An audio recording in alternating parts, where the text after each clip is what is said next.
नमस्कार दोस्तों, future classes YouTube channel पर आप सभी का स्वागत है। आज जो हम डिस्कशन करेंगे वो ऑफिसर एकेडमी के सर शशि शरण सर के द्वारा लिखित पुस्तक NCERT 360 डिग्री क्लास 6 to 12 इतिहास। तो इसी बुक से आज जो है कि क्लास 7th का अध्याय 3 का डिस्कशन करेंगे, जिसका नाम है दिल्ली 12वीं से 15वीं शताब्दी तक। तो इसी के बारे में जो है कि आज क्वेश्चन करना है। और जो भी साथी जीके जीएस और करंट अफेयर्स का टेस्ट देना चाहते हैं वो सभी साथी टेलीग्राम ग्रुप से जुड़ जाइए। टेलीग्राम ग्रुप का लिंक कमेंट बॉक्स में मिलेगा। तो चलिए आज की कक्षा को प्रारंभ करते हैं। तो पहला क्वेश्चन में दिया हुआ है कि 12वीं शताब्दी में तोमरों एवं चौहानों के राजकाल में कौन सा शहर वाणिज्य का महत्वपूर्ण केंद्र बना। तो कौन सा शहर जो है कि महत्वपूर्ण केंद्र बना, तो दिल्ली। कौन सा शहर? दिल्ली। ठीक है।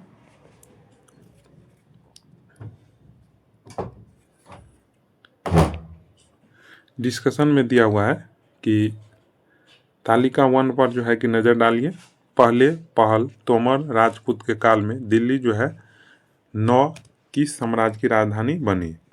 12वीं सदी के मध्य में तोमरों को अजमेर के चौहानों, जिन्हें चाहमान नाम से भी जाना जाता है, ने परास्त किया। तोमरों और चौहानों के राजकाल में ही दिल्ली वाणिज्य का एक महत्वपूर्ण केंद्र बन गया। अब नेक्स्ट क्वेश्चन है 2। इसमें कह रहा है कि दिल्ली एक ऐसी राजधानी के रूप में परिवर्तन हुई जिसने उपमहाद्वीप के विशाल क्षेत्रों को नियंत्रित किया। 18वीं शताब्दी के आरंभ में दिल्ली सल्तनत की स्थापना के साथ शुरू हुआ।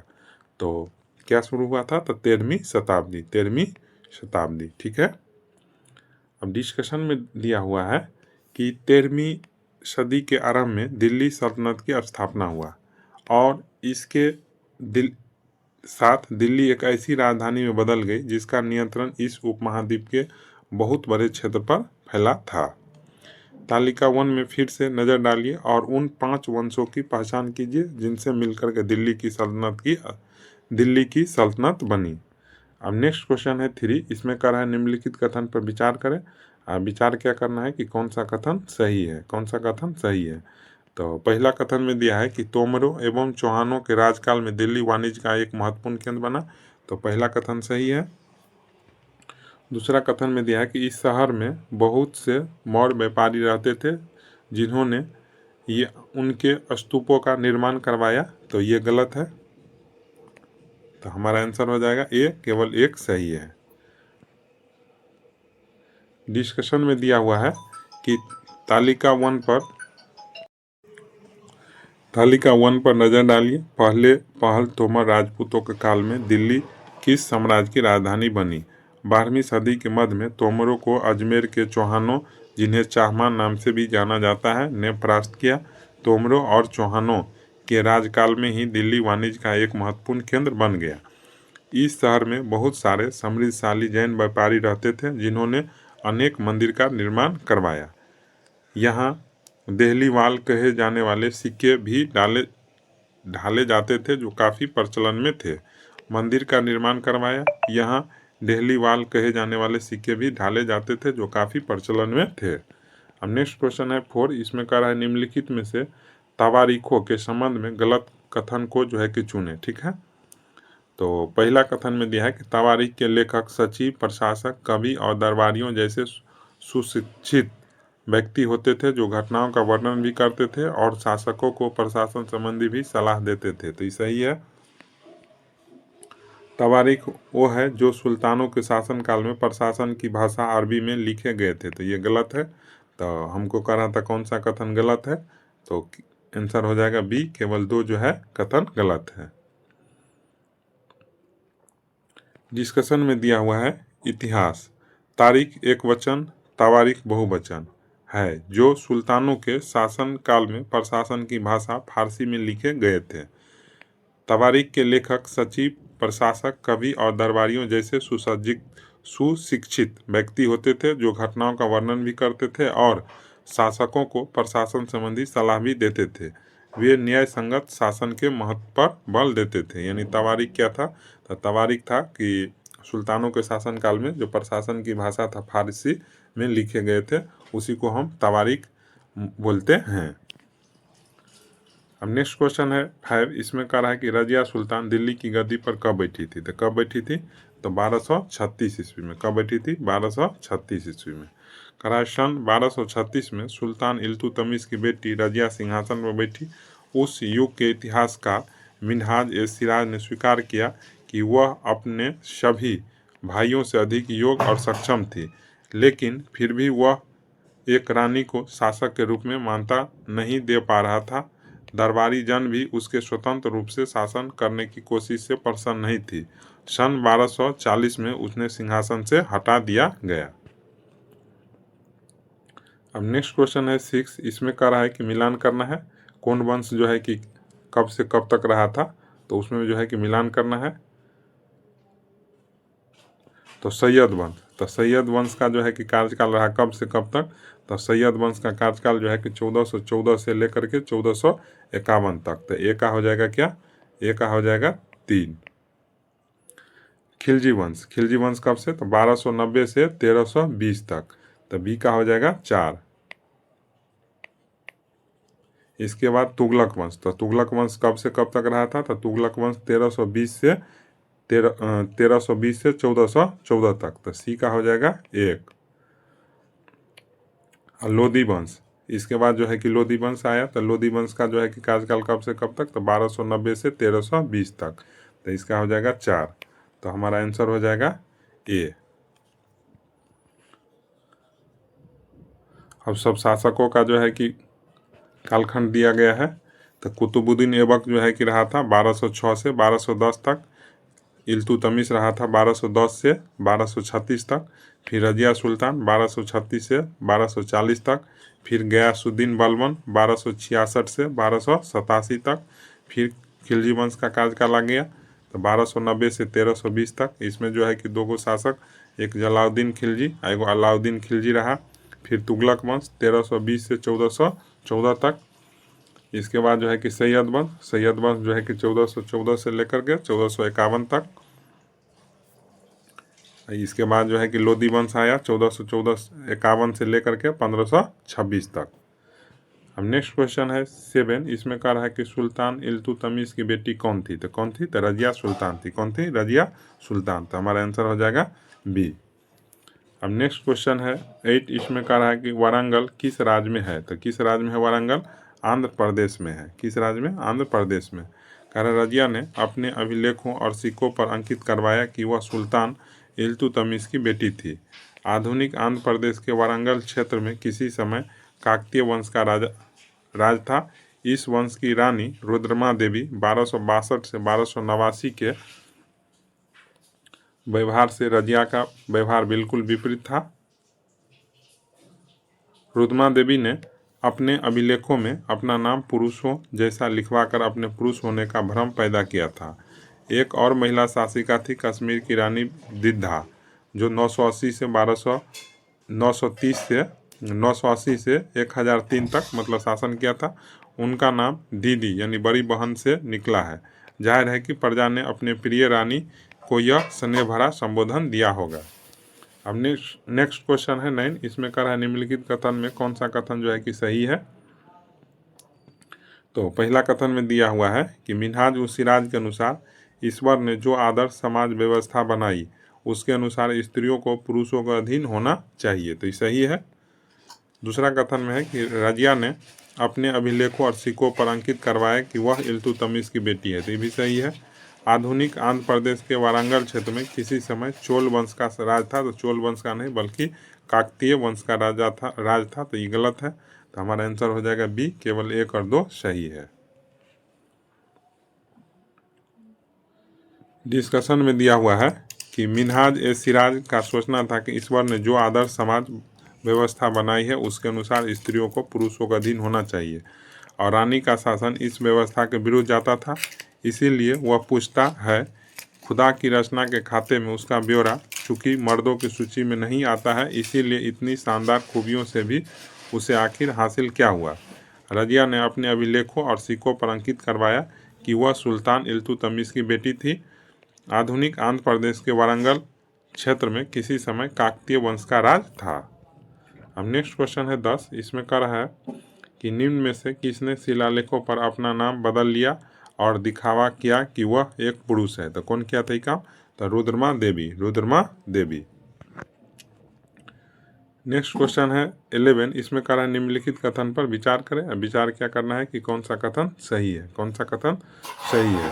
तो पहला कथन में दिया हुआ है कि दिल्ली सल्तनत जैसे विशाल साम्राज्य के समेकन के लिए विश्वसनीय सूबेदार तथा प्रशासकों और जमींदारों की जगह अपने विशेष गुलामों को सूबेदार नियुक्ति करना अधिक पसंद करते थे। तो सही है। गुलाम और आश्रित अपने उत्तराधिकारों के प्रति वफादार रहते थे मगर अपने मेल और संरक्षकों के प्रति नहीं। तो ये गलत है। तीसरा कथन में दिया है कि मध्यकालीन इतिहास में योग्य और अनुभवी गुलाम बेटे से भी बढ़कर के होता है। तो ये भी सही है। तो हमारा आंसर हो जाएगा बी, 1 और 3 सही है। डिस्कशन में दिया हुआ है कि दिल्ली सल्तनत जैसे विशाल साम्राज्य के समेकन के लिए विश्वसनीय सूबेदार तथा प्रशासकों की जरूरत थी। दिल्ली के आरंभिक सुल्तान विशेषकर इल्तुतमिश सामंतों और जमींदारों के स्थान पर अपने विशेष गुलामों को सूबेदार नियुक्ति करना अधिक पसंद करते थे। इन गुलामों को फारसी में बदंगा कहा जाता था तथा इसे सैनिक सेवा के लिए खरीदा जाता था। उन्हें राज्य के कुछ बहुत ही महत्वपूर्ण राजनीतिक पदों पर काम करने के लिए बड़ी सावधानी से प्रशिक्षित किया जाता था।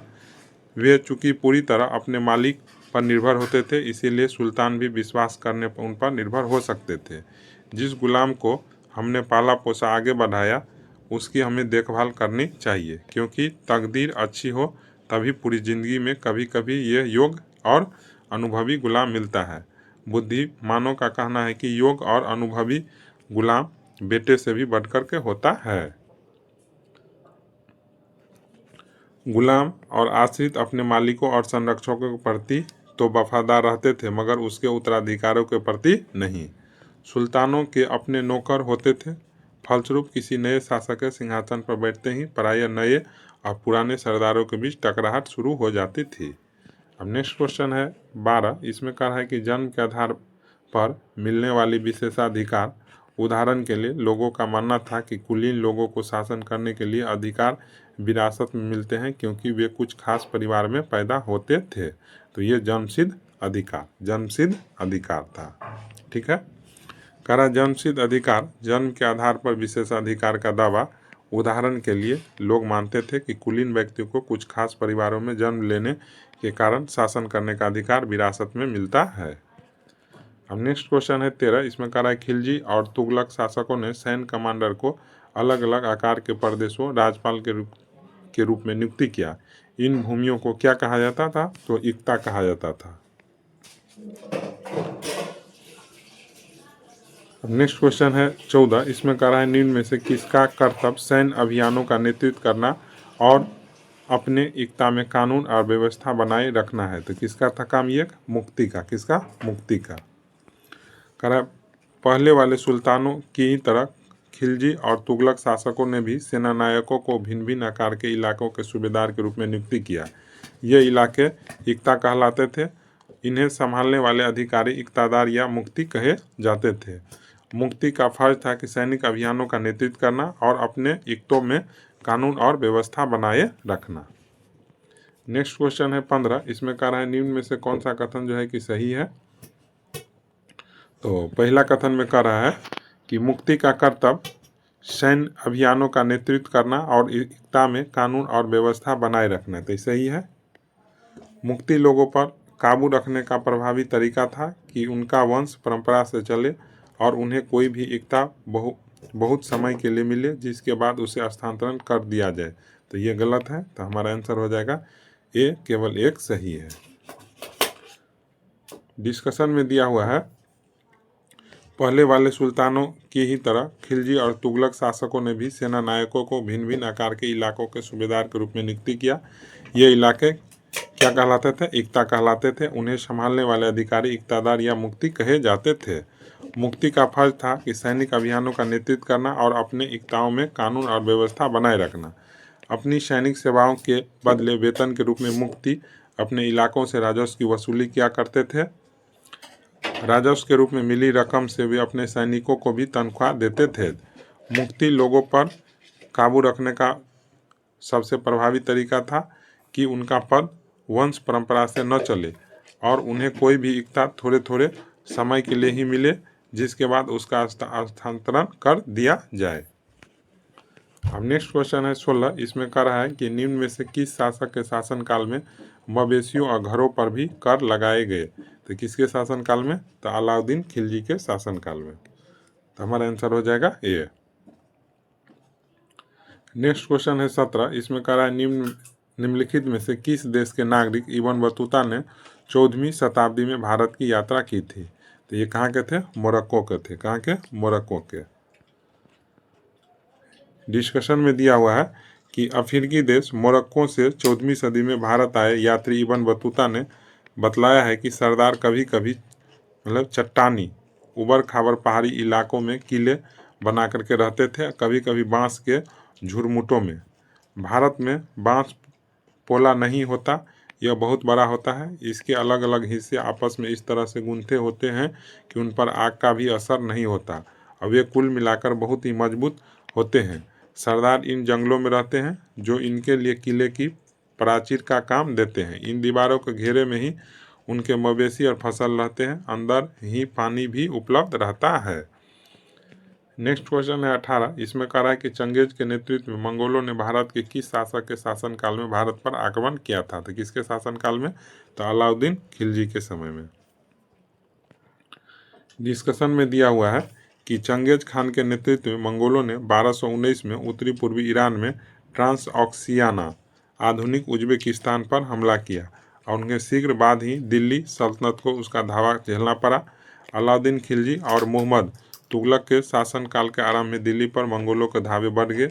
इससे मजबूर होकर के दोनों ही सुल्तानों को एक विशाल अस्थायी सेना खड़ी करनी पड़ी। इतनी विशाल सेना को संभालना प्रशासन के लिए भारी चुनौती थी।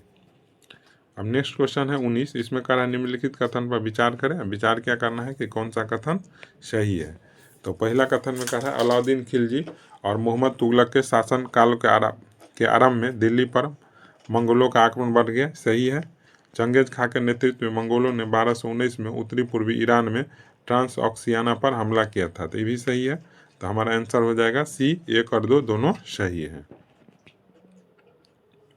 नेक्स्ट क्वेश्चन है 20। इसमें कह रहा है कि निम्नलिखित में से मुगल शासक अकबर ने अपने प्रतिमान के रूप में किस शासक की प्रशासन व्यवस्था को अपनाया? तो किस शासन को? शेरशाह सूरी को। शेरशाह सूरी के शासन प्रशासन व्यवस्था को अकबर जो है कि अपनाया था। तो हमारा आंसर हो जाएगा ए।